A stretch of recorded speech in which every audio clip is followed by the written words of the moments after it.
hari abantu barota bari gucana umuriro, none hari umuntu urota acanye umuriro, none uwo muriro ukazima. Ibyo ni ibiki? Iyo urose uri gucana umuriro, hari n'abarota bikoreye inkwi. Iyo wikoreye inkwi ni bwa buryo uburi hari abantu barota bari kurya ibisheke. Iyo urose uri kurya igisheke mu mwuka Imana ari gihe nk'umukobwa n'umusore baba bari kurambagizanya, cyangwa ugeze mu gihe cyo kurambagiza. Bizi ibyo bintu byo kurambagiza urabizi spire. Noneho iyo urose wambaye nk'inkweto ikagukwira, iyo urose itagukwiye, noneho ubona na sheri wawe, noneho muri nk'ahantu muri kugenda kavura kakabanyahagira. Noneho hari n'izindi nzozi abantu barota, ukarota nk'agatoki ka kamarasenge gahishije ahantu hose. Hari igihe urota nk'ako gatoki gahiye kimwe cya kabiri. Ndi kubasobanura ku bintu bya karande. Hari abantu bagiye baduha ibintu bagiye barota ku nzozi za karande, none ukagenda ukagasanga Imana yagiye bakora deliverance. Hariho nk'umuntu ngiye kubumvisha, ndiko ngo nageze mu nzira ngo ndutse ngo mbona umutwe w'inzoka mu muhogo wanje. N'umuntu urota naho ngiye gusoreza akarota ari mu mazi ari koga, wenda utazi no koga. Hari kandi nibutse we nakundi busorezeho ni tubiri. Ukarota uri mu mazi uri koga neza. Hari abantu barota bari mu modoka kandi utayizi. Gicaniro cy'Uwiteka kiri hano hantu we, gicaniro cy'Uwiteka kiri hano hantu. Mucyote we, n'umucyote we, n'umucyote we, n'umucyote we, n'umucyote we, n'umucyote we, abasore we, n'umucyote we, abakobwa namwe, n'umucyote we, abagabo namwe, n'umucyote we, n'umucyote we, n'umucyote we. Haleluya, haleluya, haleluya, haleluya. Twagarutse kuri ELAYO TV. Ndabizi twari dukumburanye. Ndabizi mwamunkumbuye, mugenda munyandikira inbox naje. Haleluya. Tugiye kuganira ku bintu. Bese uhita usharinga umwene data wo muziranye. Ndabizi bino bintu birakugirira umumaro. Haleluya, haleluya. Mbaganiriza ku nzozi. Hari ibyo twagiye tuvugaho mu butandukanye. Ubu nabwo hari ibindi ngiye kongera gushiramo. Noneho hari n'abandi bagiye bandika inzozi bagiye bahura nazo basobanukirwa inbox. Byose turagenda tugerageza. Nizo nasobanuye nzagenda nyuma ndi kuzigarukaho nyuma tugenda tuzisobanura. Tugiye kubanza twatangira dusenge, duhamagara ubwiza bw'Imana, ubundi twumve ezere pora kerevosiata. Ubundi wamaze gusenga niho tuba dutangiye. Uruwera witwa ndiho, uri inyangamugayo, wambaye icyuba hiro no gukomera. Ayiwe nawe wakubanjirije n'uzaguheruka, ubera hose icyarimwe. Hano mu Rwanda urahari, ukaba i Burayi, ukaba muri Amerika icyarimwe. Abantu uzi ibibazo byabo, uzi ibyifuzo byabo, niyo basakuriza icyarimwe. Ezenemone ya pagera vose byose urabimenya. Nuhabwa icyubahiro kuri ndiho ko enemozi yata ijuru n'intebe yawe, isi ikaba intebe y'ibirenge byawe. Twageze muri iki kiganiro, amaraso Yesu atugaragareho, uzuganze ku buzima bwacu, imbaraga zawe zumvikane, ibitavuga Imana, ibyatwibagiza byose ubitwicishe dapana kone yataravose umuriro wawe mu izina rya Kristo Yesu, amen. Hari ijambo ry'Imana turasomaho gatoya. Noneho hari ubuhanuzi Imana yampaye, noneho nshaka ko tubuvuga. Ni ijambo rivuga ngo menye yuko Imana itarobanura ku butoni, ahubwo mu mahanga yose uyubaha agakora ibyo gukiranuka Imana iramwemera. Hari ubutumwa Imana yampaye ndi mwiyerekwa muri iyi minsi, numva ndatangaye. Ntabwo nari nzi ko ibyo bintu Imana bitangaza. Hari ibintu biza bikakwikubitaho urutyo ukavuga ati Imana yanjye ibintu biki. Imana rero nagiye kubona mbona ni nkaho hari twari turi ahantu ariko hari n'abandi bantu nabonaga ari abamama. Noneho ngiye kubona mbona Imana iravuze ati ngewe nkunda. Imana ni kuri kwivugira ati nkunda abantu bimusanze, abantu bimusanze. Numva ndatangaye, abantu bimusanze si Imana ibakunda mude. Noneho bamwe mu bari bahari baravuga ati cyangwa nawe impamvu uri kubivuga nuko nawe uri uwimusanze. Ndavuga ati ngiye nkomoka ibugoye, ubundi iwacu twe ni Gisenyi. Imana yari kuntangariza re uburyo ikundamo abantu bimusanze. abantu bimusanze ahantu muri mwumve ko Imana bakunda nabandi ntabwo mvuze ngira banga ariko ni urucira bimigiye nta kintu ngiye kugabanya cyangwa ngo nongeraho cyangwa ngiye gusobanura Imana yambwiye yuko ikunda cyane abantu bari hariya imusanze tugiye gusobanura rero ku nzozi hari abantu barota bakarota bari gucana umuriro niyo mpamvu twarimbye kari akarembo ngo igishaniro cy'Uwiteka kiri hano ni mucyotewe hari abantu barota bari gucana umuriro none hari umuntu urota acanye umuriro none uwo muriro ukazima ibyo ni ibiki iyo urose uri gucana umuriro hari n'abarota bikoreye inkwi iyo wikoreye inkwi ni bwa buryo uburi kwikusanya kugira ube wajya gushaka ibihe byo gusenga iyo ucanye noneho ni ibihe byo gusenga uburimo ikibatsi cy'umuriro kizamuka aho bufite amasengesho meza yurose uri gucana umuriro noneho hari igihe ucana noneho abandi bakawuzimya abantu bakuzimya ni Satani ukuzimiriza ibihe byiza byo gusenga wari ufite tukiraho hari n'abantu barota bari gutelefona cyangwa bamwibye telefone uba wibwa ibihe byo gusenga iyo uri gutelefona neza mu mwuka uba ufite ibihe byiza byo gusenga hari abantu barota bari kurya ibisheke yurose uri kurya igisheke mu mwuka Imana ibiri kuguha intungabugingo n'utuntu tugufasha kugira ubugingo bwawe bubohere bumere neza butohagire ibyo ni byiza cyane yurose uri kurya ibisheke rero ibyo bintu ujye umenya ko ari sawa cyane hari n'abantu barota umuntu akabatwikira umutaka Imana ibiri kugenda igushiraho uburinzi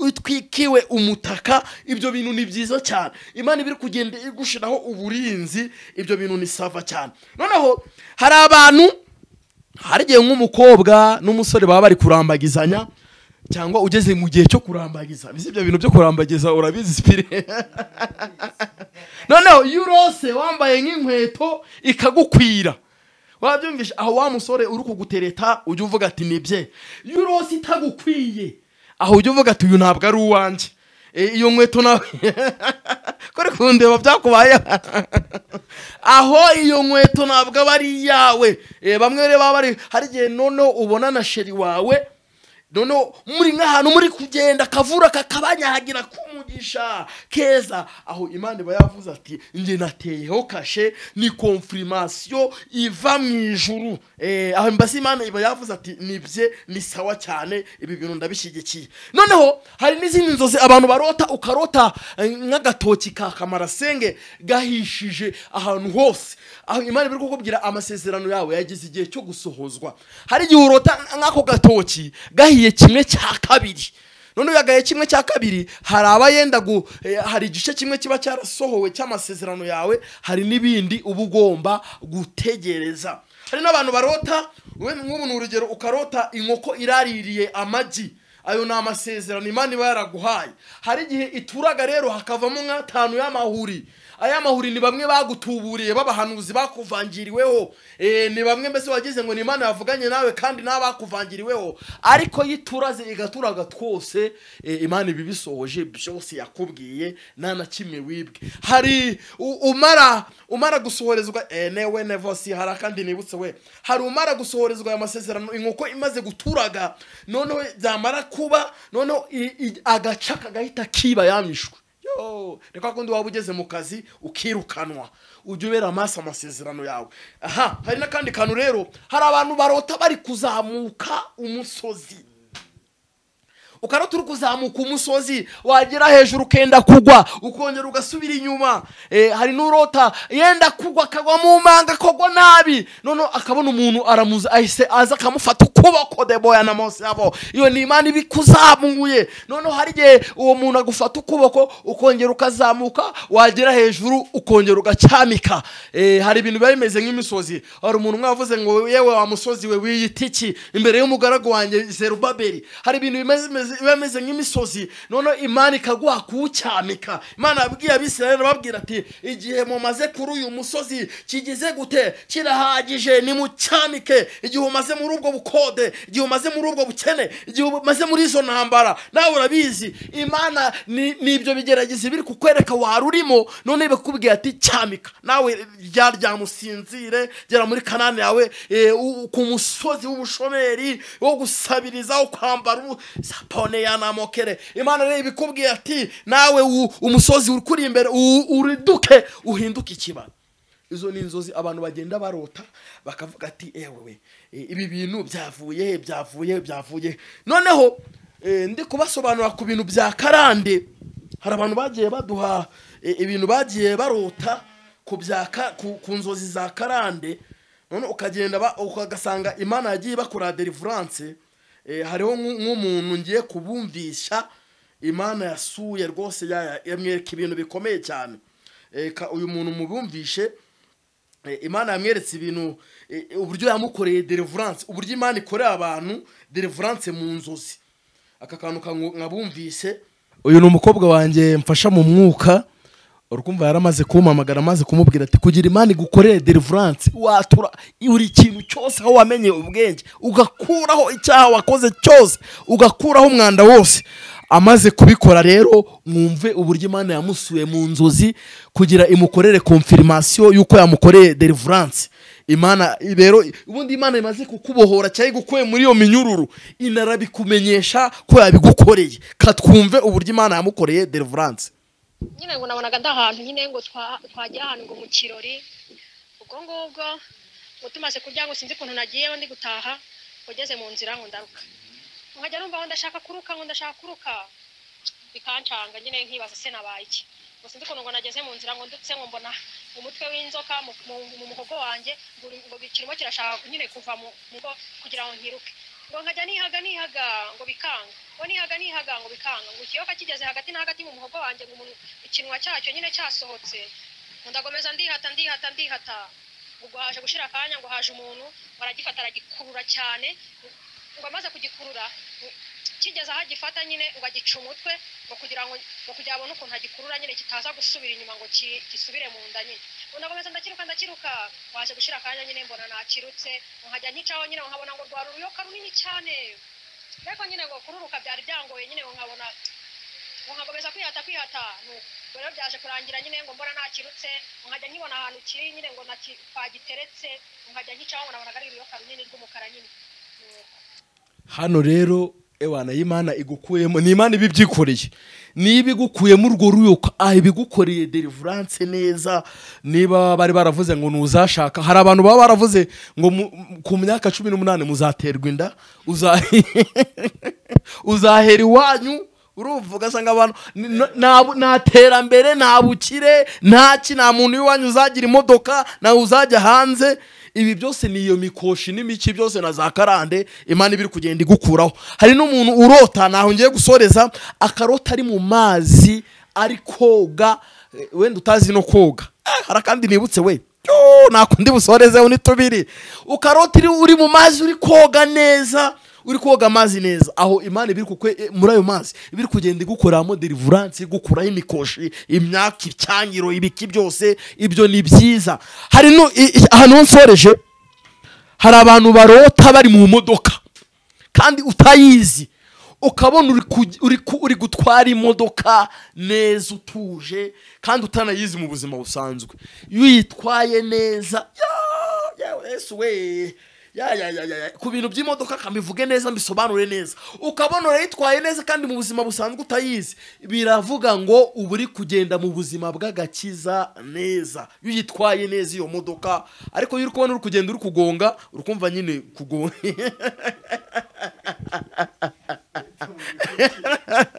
abantu bahita mu mikuki, bahita he, wumve ko ufite ikibazo mu buryo bw'umwuka. None hari n'abandi bantu ukarota ugiye kujya nko muri gare gutega, ugasanga hasigaye imodoka imwe ya nyuma, hari abantu isiga ugasanga niyo ya nyuma ikagusiga, aho ubunyazwe. Umvishe Imana birumva ongera ibihe byo gusenga utanyagwa, cyangwa unanyazwe direct, ujye uraba amaso rero ubere maso amasezerano yawe.